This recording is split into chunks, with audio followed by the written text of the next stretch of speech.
Hey there everybody, Destroyer here, and welcome to a brand new Let's Play that I am starting right now.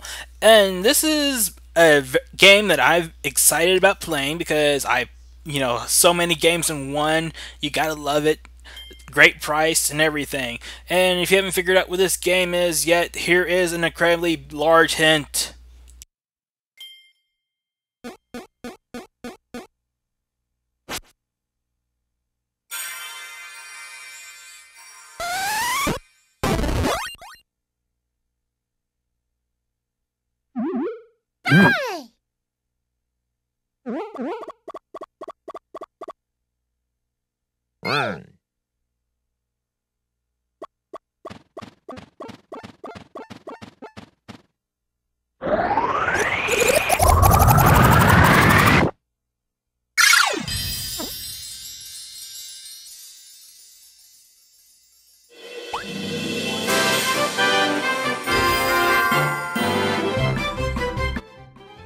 That's right, ladies and gentlemen, we're playing Kirby's Dream Collection for the Nintendo Wii. It was released in Japan on July 19th, 2012, and it was released in North America on September 16th, 2012. It is an anthology disc celebrating the series' 20th anniversary, which took place on April 27th, 2012. We'll get into the classic titles here in just a little bit, but here's another thing that we're going to be showing off at some point during this LP is the challenge stages, which is basically a familiar face from Kirby's Return to Dreamland has basically built some special challenge stages for us to play through. We'll be showing that off a little bit later on. However, what we're going to be showing off is going to be Kirby's history, which is basically taking a look back at all the Kirby games that have been released in the past 20 years. Oh my goodness, it's 20 years old already. That is crazy, crazy, crazy. Kirby's Dream Collection does contain 6 games that we can play, but we will get into that later. If you were to press forward on this screen, you'll see a screen telling you about the NES history and Game Boy history, but we're going to check out Kirby's Dream Land. This is, of course, the first game in the Kirby franchise, and basically it was designed for children to basically get into gaming. Well, the entire Kirby franchise is designed for children to get into gaming because the Kirby franchise is known for that for the most part. But yeah, not so far so good. I mean, now this is the first 3 videos, of course, are going to be dealing with the history portion of the Kirby franchise. I am going to LP the game separately. They will have their own playlists, but that's mostly because I want to keep those separate. So at least that'll make things a lot easier on me. Because technically there's only one game in this. There's only the challenge stages I'll be LPing that's new to the that's completely unique. Beyond that, then there you go. I've already recorded the footage for Kirby's Dream Land, so you will see me LPing that game at some point. I just need to get the commentary recorded, but yeah. But yes, this is one of the things. This is just exciting me because I've been, this is among one of the first Game Boy games I've played back in the 90s. The first Game Boy game I played was either Tetris or it was Super Mario Land. So there you go. I haven't really played a lot of original Game Boy games, except for I know I've played the Pokemon games a lot, but oh well. Anyway, the first game is much harder than one would anticipate, but it's easy, but still hard in some aspects. You'll see more of that here in a little while, whenever we get into our Let's Play of Kirby's Dream Land. But for now, we're just going to show off the history. The history portion is going to be split up into 3 videos because it makes life a lot easier for me. In addition to the history of Kirby, we get some random history, like the history of when the Pentium processor was released by Intel, Janet Reno becoming the first female Attorney General, and so on and so forth. Another game that we'll be LPing is going to be Kirby's Adventure. I'm right now I'm in the middle of doing a test playthrough, so that way I can familiarize myself with the game, because I've only played it a little bit for the most part, so yeah. If you can read the box art in the back, you have much better vision than me. But yeah. Oh boy, I cannot wait to get into this game. This of course is the first game to introduce the copy abilities, which Kirby is famous for. But I'll explain that a lot more later on, or you can just look it up on Wikipedia. But yeah. But yeah, the copy abilities for the most part, you know, some enemies, they will give you some abilities whenever you swallow them, and some of them do not. For example, you can get a beam power-up from Waddle Doo. You can get the spark power-up from that one thing right there. I don't know what that is. The wheel power-up. There are a lot of power-ups in the Kirby franchise. Parasol, sword, blade, UFO. Yes, there is a UFO power-up. Fire. Oh my. This game did not introduce the hats that are associated with the power-ups. I mean, with the copy abilities. You will see that later on, but later on in the history video, I should see, so. But so far, so good. But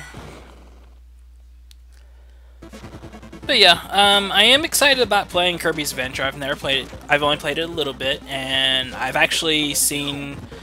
one of the things that really got me into wanting to play this game is that I've seen a YouTuber by the name of Kevil1, I think. I will have to look that up, because I do not remember. Oh, I'm sorry. It is Kevil14. There you go. Kevil14. Oh, yes. And this is also the first game in the series to feature Meta Knight. That is correct. We will eventually run into Meta Knight, and... yay. This is also the first game in the series in which King DDD, he is not the major enemy in the game, but we'll get more into that later. But another game we're going to show off is Kirby's Pinball Land, I'm sorry. Kirby's Pinball Land is not in this compilation, but they do give us a video for us to watch, which I will be playing that video here in just a second. I have never played Kirby's Pinball Land. It looks intriguing. I've never been really a big fan of video game pinball games, but it looks intriguing nonetheless. I prefer actual pinball games. But yeah, so far so good. I wish I could read that box art on the back, but I cannot, because I am not... my eyesight is not that good. King DDD just fell on Kirby!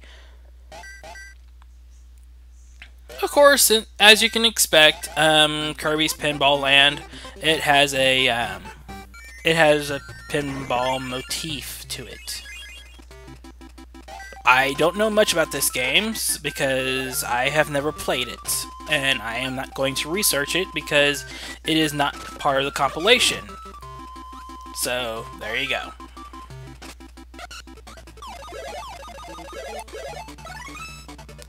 I'll have to admit, the only pinball game that I've played in recent years was Sonic Spinball, but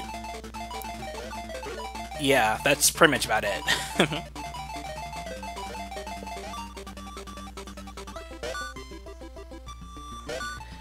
Oh boy. If you've played this game, though, please tell me what you think about the game in the comments, because I would like to know your opinions about this game. I've never played it. There was Poppy Bros Jr. The Poppy Brothers Jr. I'm sorry, not Poppy Brothers Jr., Poppy Brothers Sr. And there's Kracko. Oh my. Krakow? Well, I'll get it. I'll get into Krakow whenever I get into Kirby Stream Land. At some point, though, Kirby's Dream Land will actually be... Whenever I LP that game, I will be LPing it using, doing the normal mode and the extra mode. But we'll get more into that later. But that wraps up 1993. So, 1994, we have the Winter Olympics in Norway. A 3,011-pound lollipop was made, and the first genetically engineered tomatoes went on sale. Interesting, interesting. I was actually alive during the 1994 Olympics because I am 30 years old. Nintendo released a Virtual Boy in 1995, which was a was a failure on Nintendo's part because it did not sell very well. And of course, we have 3 Kirby games for this year. Kirby's Dream Course is one of them, in which ball-shaped Kirby defeated enemies in stages filled with challenges and hazards, and it's of course inspired by golf. Yay.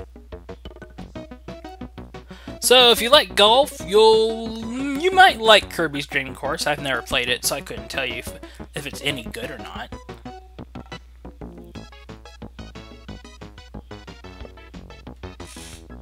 But I'm assuming it is.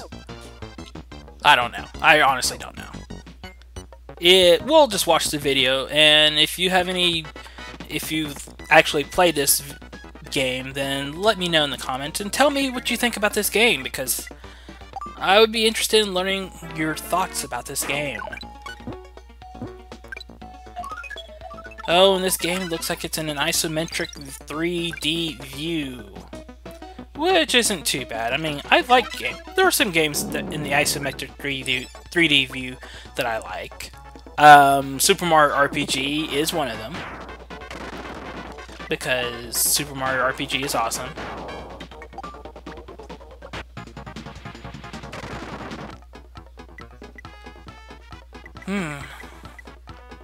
I don't know if I'll ever LP this game, though. I mean, it's mostly one of those things where, some side games like this, I generally prefer not to play because of the fact that, well, some of them are quite out there, I suppose. I don't know, but who knows? Hole in one! Yay! I'm sure this would be a lot more exciting if I was actually playing this game, and actually knew what was going on, the general plot and everything, but it's golf. Golf with Kirby. And if you like golf, you'll like this game. Maybe.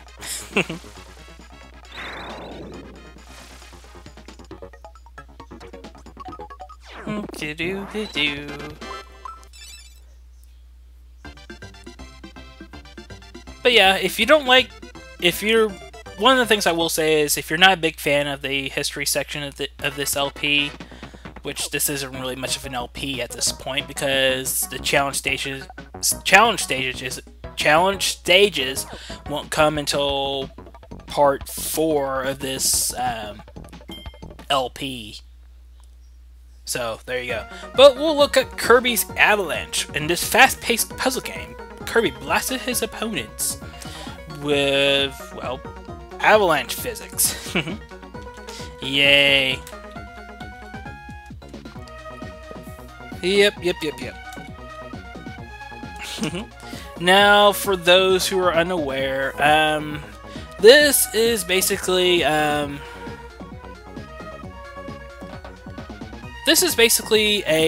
if you've ever played, Dr. Robotnik's Mean Bean Machine, or Puyo Puyo, as that is where this all originated from, Puyo Puyo, then it's just basically Puyo Puyo for the most part. So, I've never played Kirby's Avalanche, but I've played Dr. Robotnik's Mean Bean Machine, and it's Puyo Puyo. It's just using Kirby characters for this particular game.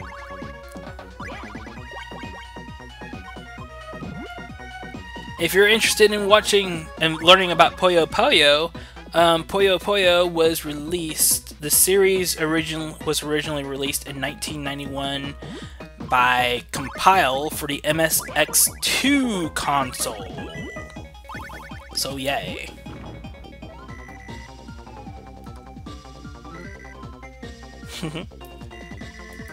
But yeah, so far, I mean, I won't be LPing this game because it's Puyo Puyo.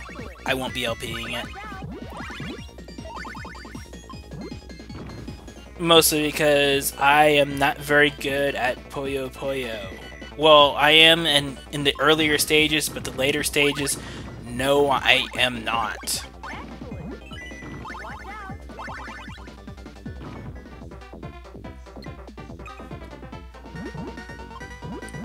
But that is basically it for this particular game. So we will be saying goodbye to Kirby's Avalanche because it is not on the compilation disc and I will not be LPing it at all. There you go. But the next game here is Kirby's Dream Land 2, which I will be playing at some point. I have never played this game. It does introduce Kirby's pals. Animal pals, which I don't know the names of them, so there you go. But of course, it does say it it does show the names of the animal friends in the video, so there you go.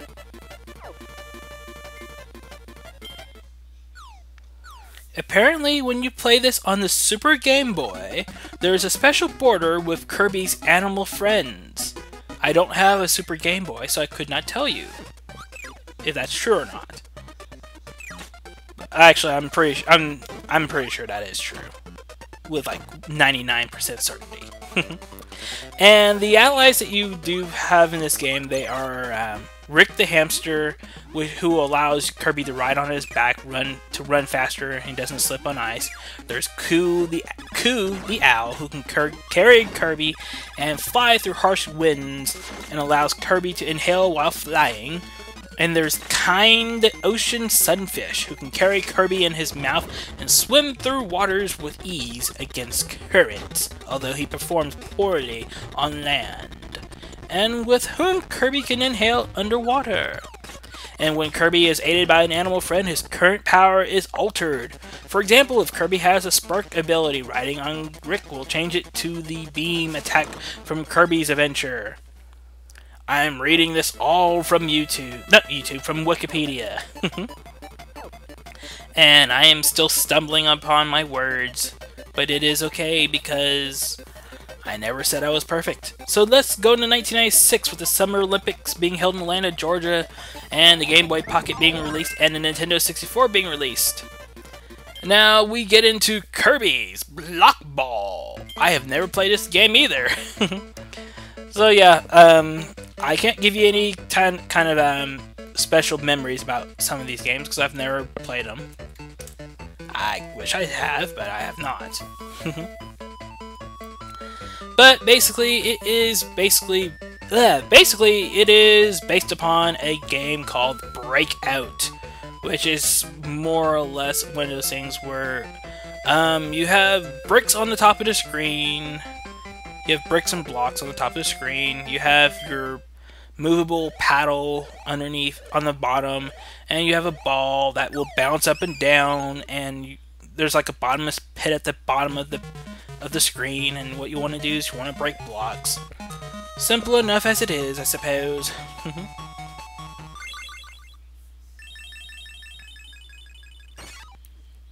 But yeah, that's pretty much about it. Once again, Kirby is a ball.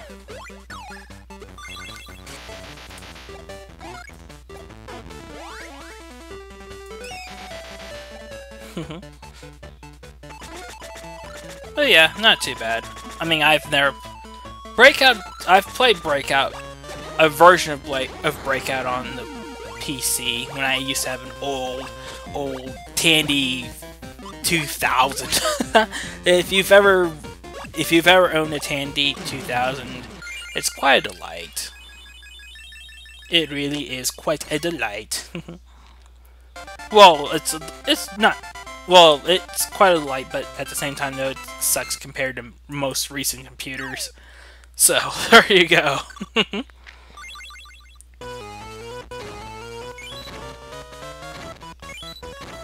I wish I could tell you more about this game, but look on Wikipedia. That's all I can tell you.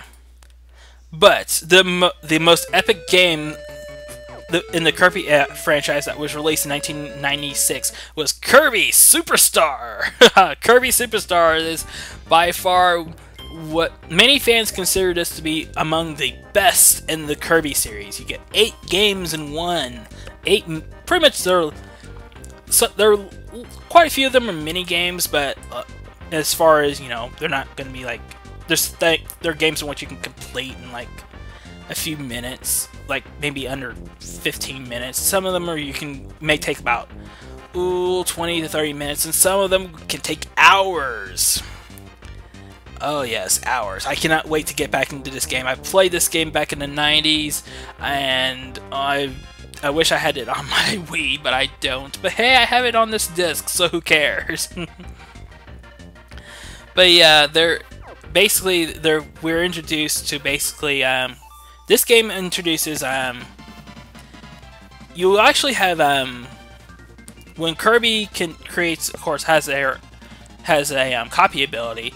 He can actually split off that copy ability into its own individual well, helper for the most part. So that's pretty neat.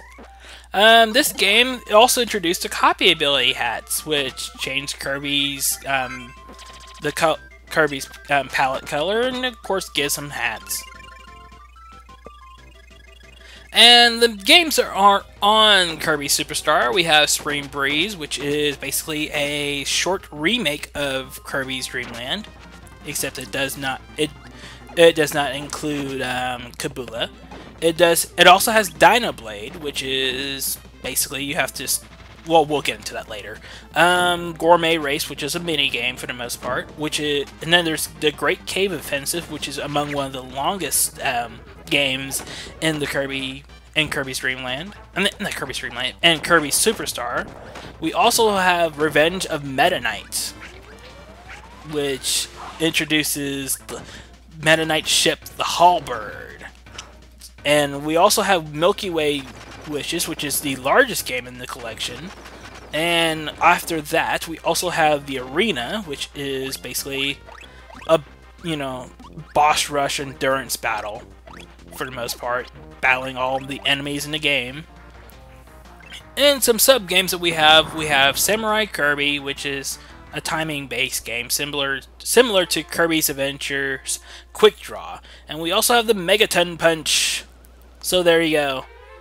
However, we have just barely tipped the iceberg in Kirby's 20-year history. So what will happen is, in Part 2, we will continue to explore the history of the Kirby franchise. So check out Part 2 of Let's Play Kirby's Dream Collection for the Nintendo Wii. Until then, take care everybody, and ciao for now. Bye.